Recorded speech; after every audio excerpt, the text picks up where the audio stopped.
We got Cody Hoffstatter with us. Jackson's MMA Series 22 is June 10th up at the Buffalo Thunder Resort and Casino. Thank you for the time, sir. How are you feeling and how is camp going? I feel great. Camp is good. I'm excited to be able to train at the best gym in the world with all the best teammates in the world. June 10th is my birthday, so I'm very excited to be fighting on my birthday. It's my present to myself. I got a present for my opponent as well, so I'm happy. I'm excited. I'm ready.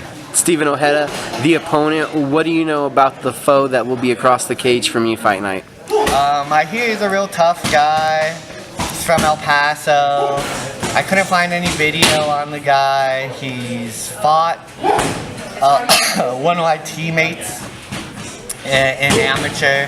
He's making his pro debut. You know, I'm excited.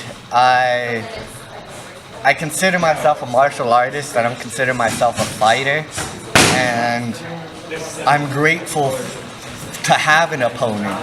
I need a dancing partner. I need someone else to practice my craft on. So I appreciate him stepping up and giving me his body, and I hope he comes ready. I hope he's better than he's ever been before. I want to fight the best Steven. I want to test myself, and yeah, I'm excited. 14-month layoff for you, 14 months in between fights. The last one was your first pro win, submitting Russell Wilson. What has it been like having a layoff now these last 14 months, not fighting? It's definitely frustrating. I want to fight more.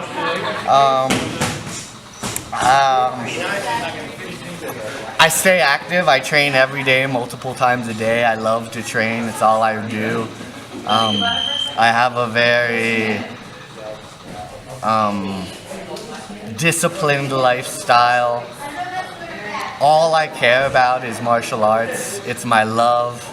When I listen to love songs on the radio, I think about this gym and training. I don't have a girlfriend. I don't have any vices.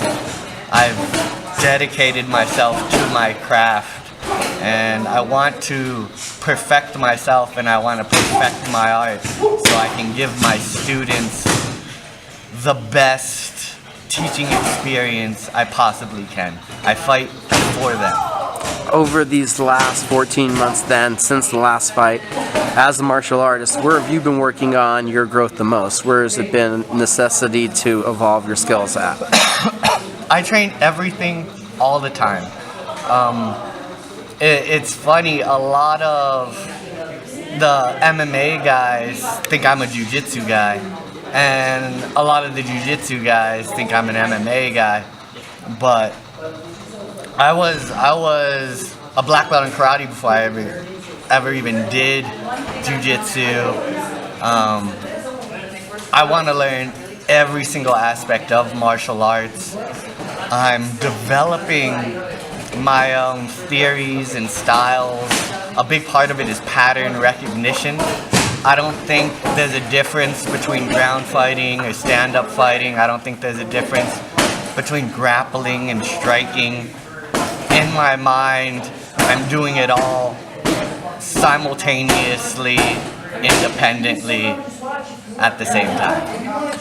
Do you have, though, a comfortability, like a greater comfortability in one area over the other, or no? Not really. I like the experience. I like fighting. It doesn't really matter to me. If I can get a knockout, if I can stop them on my feet, great. If I can stop them on the ground, great. It's all the same to me. And talking about you being perceived as a ground guy, as a BJJ guy, it's kind of what my perception was. That's what we've seen you excel at. We've seen you get incredibly excited about fight to win. Kind of took you as, from my perspective, I took you as a ground guy even. Yeah, and you talked about, what have I been doing in the last 14 months. I think one of the big things is getting away from grappling. I've competed a lot in grappling competitions only because that was the most readily available way for me to test myself. I no longer am interested in grappling competitions. I'll do them if they come into town, but I'm not going to travel for them. I have no desire to be a Mundial champion or an Abu Dhabi champion. I want to focus 100% on myself as a complete martial artist and MMA for right now. So I feel I've done enough in the grappling world, and I'm ready to start being seen as an MMA fighter. And now, talking about goals, where are the short-term ones at for you? I want to win 3 fights in 2017. I want to be more active. I want to get on my way to a title shot. And it really doesn't matter what organization. Of course, I'd love to fight in the UFC. I really want to fight in Japan or in China. I'd love to fight in like one, or I'd love to travel. I'd love to fight in like India, somewhere around there. We got a lot of really talented fighters from India here in camp, and I just want to get the most experience, more than victory. I want the experience. I want to test myself. I want to make myself as uncomfortable as possible, because I know that's where I'll grow the most. Heading into fight night, what do you do to make your opponent uncomfortable? I'm not a big shit talker. I really don't care whether he's comfortable or uncomfortable. Like I said, I hope his camp goes well. I hope he comes in to the fight healthy and 100%. That way he has no excuses. And of course, I hope the same for myself. I feel great. I could fight him tomorrow. My weight's good. My skill's sharper than it's ever been. I've hired the best coaches I could find, not only in skill level, but I've made sure to hire coaches who care about me, who are going to take the time to learn about my strengths, learn about my weaknesses, learn about my mindset. So I've committed to finding coaches who will commit to me and give me the extra effort, because the little details and that little extra effort goes a long way in MMA. What's the message for the fans?